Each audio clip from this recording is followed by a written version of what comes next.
welcome to part 18 of Wind Waker, and yes, the statue's head did turn. We are finishing Tower of the Gods in this video, thank God, and this means we'll be one step closer to finishing this game. Not that the game is all bad, but I just want to get this out of the way and move on to something like Twilight Princess. And yes, the statues on the side of the door, they did move. Yep, those would be Armos. They're back. And yeah. Now, by placing the statue right here, it will open up the final pathway to get the last statue. But beforehand, now that I have a bow and arrow, the time has come to do a little backtracking before we continue onward to finishing this place. Alright, let's do this. I went all the way back to the compass room, and now that I have the bow and arrow, I'm just going to shoot this eye switch right here, which will pretty much reveal this secret compartment containing a treasure chest. And inside this treasure chest will be a treasure chart. Yep. And of course, once we get the treasure chart out of the treasure chest, the Armo statues in this room will come to life. It's best that you just run for the exit and don't bother with them. But don't worry, I will reveal how we kill these statues later on in this video. There is another pathway we can take in this area. First of all, kill the Choo-Choo, and we have a new enemy in this sector. Well, not exactly new. Basically, we have ourselves a Wizrobe. Yeah, the Wizrobe is back, and unlike its previous incarnations, it's more of a witch doctor with a bird's head. I mean, in the past, they look like your typical wizards, and either that or a old creepy zombie-like thingy. Yeah. You know, the game designers really need to add some consistency to the Zelda series. Anyway, what I did was I shoot the eye switch to activate this platform, and when we enter this door, we will be introduced to yet another new enemy. And of course, prepare some bombs because you'll need them. In this room, we will be introduced to a variation of the Armos Knight. And realistically, they're not much of a threat. All they'll do is just hop around a few times, then they'll just stop and growl at you. And while their mouths are open, toss a bomb in it and they'll explode.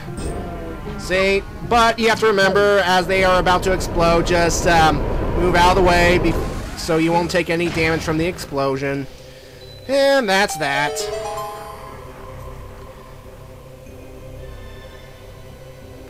You know, alright. Okay, what have I earned by killing these two big statues? Oh, another joy pendant. Another joy pendant. Joy, joy, happy, happy, joy, joy, happy, happy, joy, joy, joy, joy, joy, joy, joy. All that for one joy pendant when I could just go out to sea and steal one from a boat Copeland on a platform just as easily, but no. Have to go out on my way to get a simple joy pendant and just get the stupid... Okay, calm down. We can make it. We can make it through this thing. We can do this! Okay, time to get the last statue and finish this dungeon. Alright, let's go down this way, and of course, when we enter this room, we will be introduced to a new puzzle. Now, first of all, kill the key so that they won't bug you. And of course, one boomerang to the head should take care of them. One.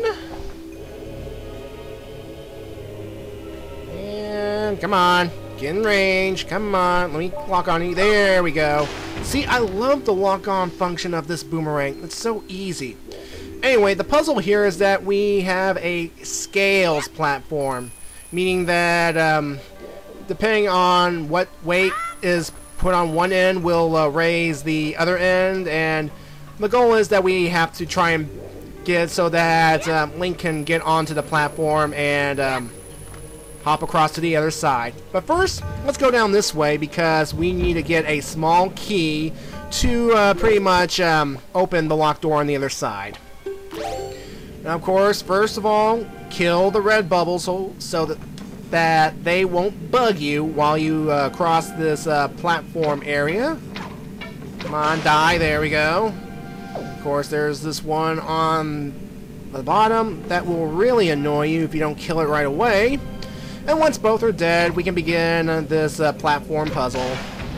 Alright, this should be simple. This should be no problem. Just be careful and... Oh my goodness! Missing the boat is one thing. Missing a moving platform over a bottomless pit, inexcusable. Inexcusable! Okay, sorry, I'm ranting.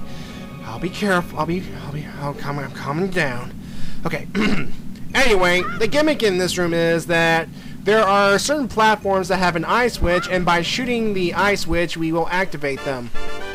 Of course, right here, we get our small key, so that we can unlock the room in the scales area.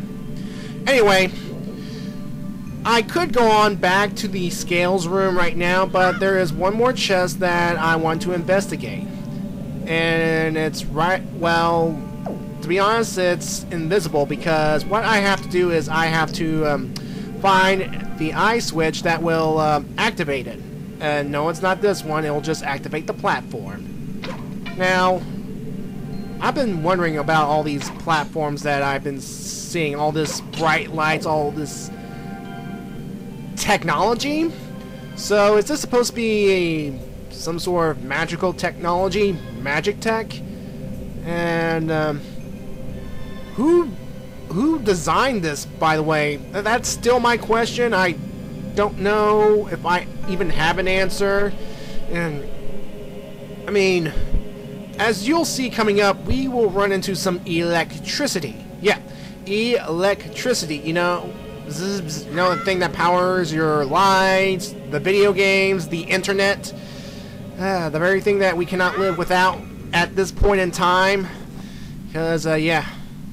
Anyway, what I'm trying to do here is I'm trying to figure out where the eye switch is, because, you know, to tell you the truth, it has been a long time since I played this game, and it's slowly coming back to me, and yeah.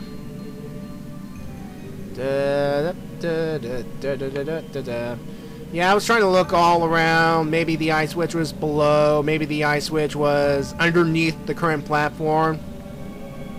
So I decided to just go ahead and look for it all around the room.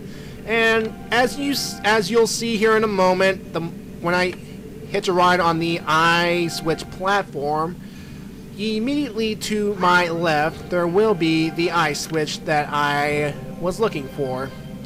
And yep, right there it is. So yeah, as you come across this eye switch platform, just shoot this eye switch right here so that it will save you some time. Alright, let's see what we got. I'll bet you anything it's another joy pendant. I mean, all this way just for a stinking joy pendant. I'll bet you anything. I'll bet you anything it's another joy pendant. And survey says a joy pendant. Called it. I just don't know anymore. Anyway, we're done here at this area. Just use the Deku Leaf to glide back to the door, and we will be moving on. Alright, but we're not going to use the small key just yet. No. On the other side of this area, there is a cracked wall, which means we can blow it up. And it's a good idea to blow up this wall and get into the secret room because, well, let's just say that we're going to get yet another treasure chart. Yep. And the way of getting this treasure chart will be interesting, to say the least. So, yeah, just hop on the scale to lower it to the same level as the cracked wall. And of course, make sure you time the explosion just right so that you can blow up the wall and not get yourself hit, or get the bomb into the water and it will go fizzle out. Okie dokie. And inside we have 2 more Armos Knights. And something's not right. They are not moving. They're not coming to life, snarling at me, and even touching them triggers nothing. Yeah, this is one of those situations where if you trigger a certain event in this room, they will come to life. And what is the event, you may ask? Well, in this room there is a blue circle, and when you stand on this circle, conduct the wind's requiem. And by doing so, a treasure chest will appear on the circle that contains the Triforce symbol. And, of course, the statues come to life. So, kill them by throwing bombs into their mouths before opening this chest, because, I mean, I suppose it is possible to open the chest while these things are active, but why take the chance?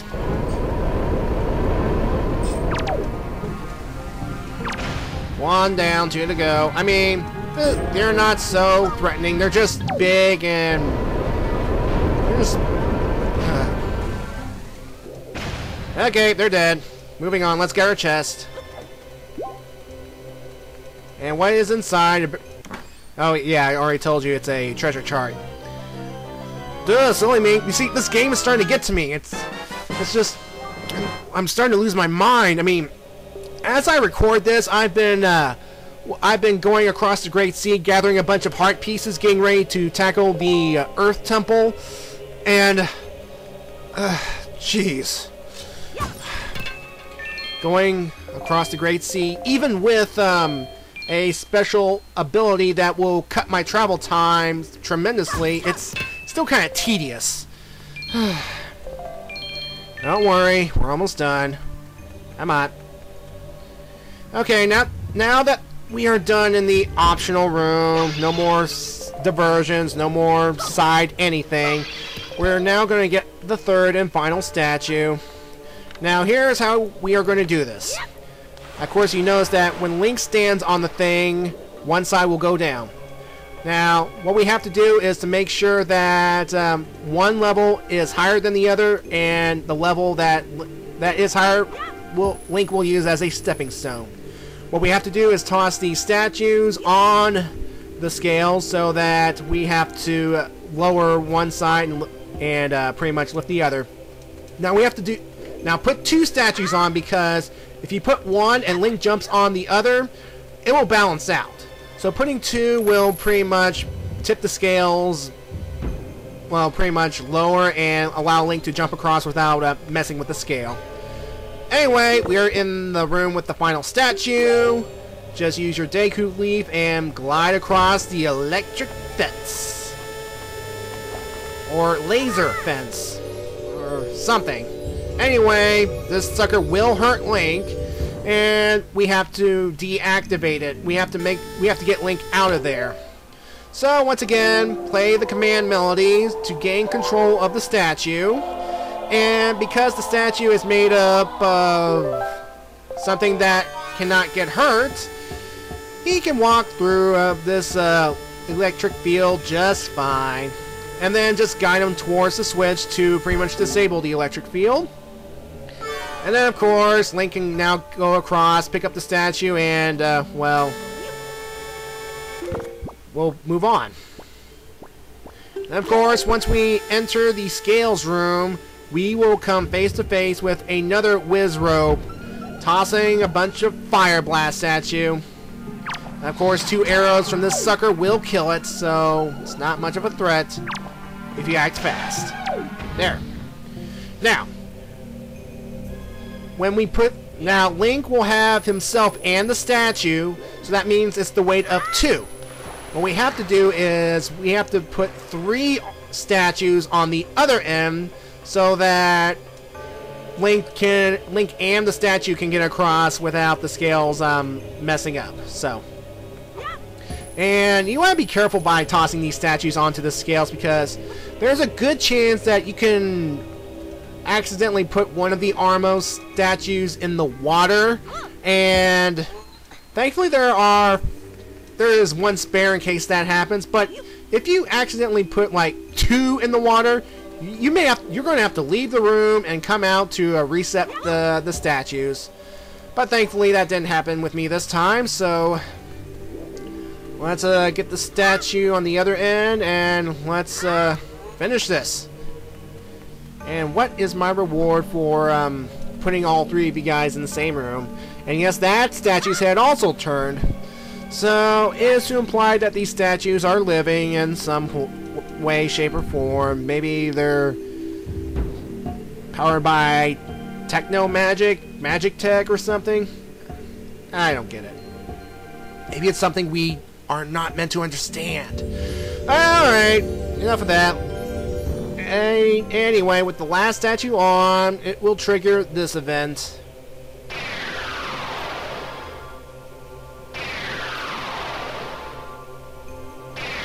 Okay, the beams of light will create a way up. Yeah, this is our next destination. We are going to go up. And yeah, you know, when I played this dungeon in my younger days, I mean, with the massive tower, I would figure there would be more floors, you know? Keep going up and up like a floor 5, 6, 7. But no, once we get into this warp, we will be sent near the top, so I guess they didn't want players to suffer all that much. Alright. Going up.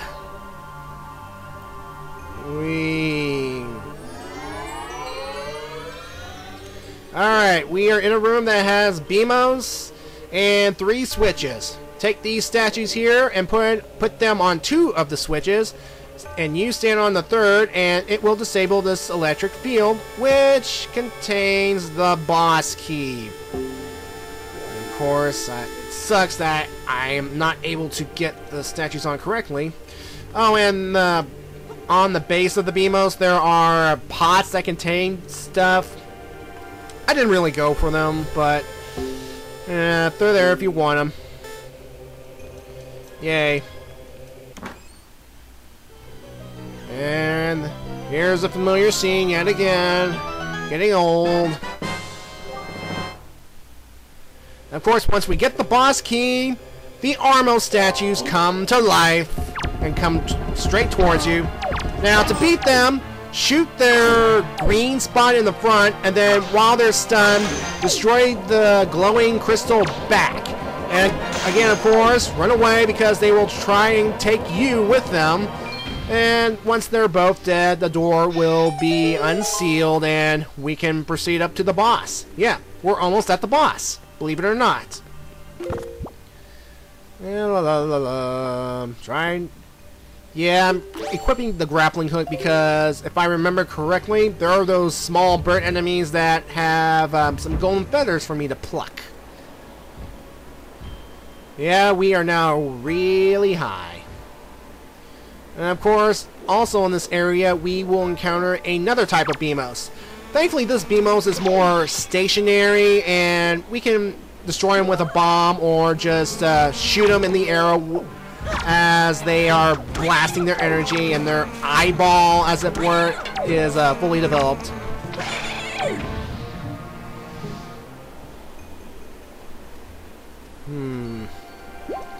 Strange how the music is still playing, even though we are outside and there's a constant wind. And what would happen if we would fall at this point? I mean, granted, we do have the Deku Leaf, but technically the game is counting this as a dungeon, which means if we fall down, it will count as a bombless pit, which means we will restart at the entrance. Thank you for the feather. Now die. Okie dokie. At this point, just run past these guys. And in the pots, there's a fairy to pick up. There's also some bombs and arrows if you need them. Now, something tells me we're gonna need them a lot. Alright. Come on. Alright, there we go. So, who are we facing? There's nobody here? Oh, here we go. Yeah, that's the boss. He's actually talking to you. Alright, final challenge, okay? Uh-oh. And of course, the hands are coming to life, and yes, those are eyes on the hands. And of course, the head will also come to life as well. So you're pretty much dealing with the boss here. His name, the Great Arbiter, Godan. Godan here will pretty much use his hands to try to attack you. He'll try to swipe you off into the pit below. He'll try to smash you, stomp you, grab you, and all that sort of thing. Now, in order to damage Godan, first shoot the eyes on the palms of the hands until both are disabled. That will allow Godan's red eyes to wake up. And then at this point, shoot them twice to pretty much disable the head. And of course the head will shoot fire blasts at you, and you can easily dodge them. Now once the head is disabled, take a bomb and toss it in its mouth to cause damage. And all you have to do, you have to do this 3 times before we can beat it, and yeah. Of course this reminds me of Bongo Bongo from Ocarina of Time. Because, again, we have to disable the hands before we disable the head. So, I'm not surprised whoever created this place was inspired by that particular boss of the Shadow Temple. Oh, and below, if we fall off the platform if we fall off this platform, there's basically an electric floor right there that will zap Link constantly as long as he remains there. In fact, in just a moment, I will show you. See? There he is. And see, I'm trying to get out, but it won't let me. It won't let me get out because it continues to zap me. Let me out, come on. And there we go. Thank you. Alright. Now, of course, this is just a test. This is not a minion of Ganon. This is pretty much to test the worthiness of the hero, and if Link passes, he will be granted the way into somewhere. Yeah. And as you can see, I am almost done. Alright, now, here's the thing. I have plenty of bombs thanks to my upgrades from the Great Fairy. But, as you can see here, arrows are a different matter because I keep spamming them. Now, even though I run out, Godan is kind enough to sneeze out some arrows for me to use. Because this is a test. They want you to have a fair chance to successfully pass. And of course, it's kind of like you're taking a test in your class and you broke your number 2 pencil, and sometimes a teacher will give you a spare if you just didn't happen to have a spare that day. Like, Godan is one of those kind of teachers, so, yeah, tough love and all that sort of thing. And of course, pay no attention to the hands, just go for the red eyes on the head. Thankfully, the hands pretty much do nothing at this point. Come on.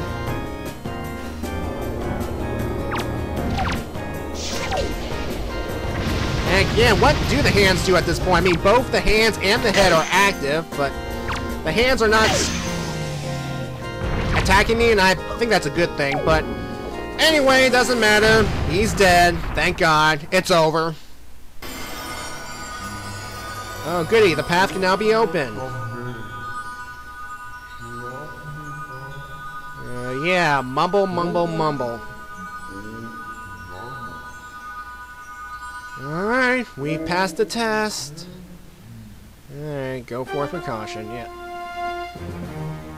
Alright, and now another beam of light appears that will take me upward. And you have reason to celebrate, Link. And then, of course, being a Zelda boss, we get another heart container, which Godan sneezed out of his nose. Well, thankfully, he's a mechanical statue thingy, or else this would be kind of gross. I mean, or is there such a thing as mechanical snot? I'm not sure. I digress. Anyway, let's go on up and see where we end up. We're here at the very top of Tower of the Gods. And our main objective here is to latch on with the grappling hook to the bell, swing back and forth, and ring it.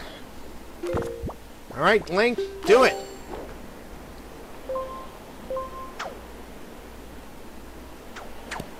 Ring that bell. Ring that bell. Okay, I'm done singing. So apparently, ringing a bell opens a magical pathway. Right there! Golden pathway that will lead you somewhere. Okay. And how did Link get down there so fast? I mean, I suppose he could have backtracked or pretty much used the Deku Leaf to glide down off screen, but...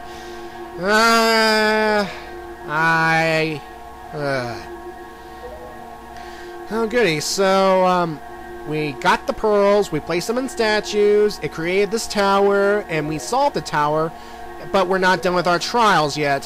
Oh, fun. Alright, I'm doing this for my sister. Let's do this. And we are sinking into the water.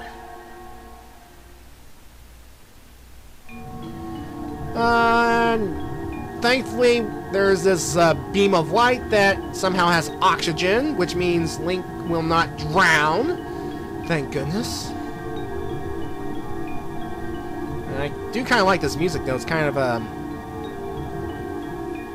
catchy in a way, yeah.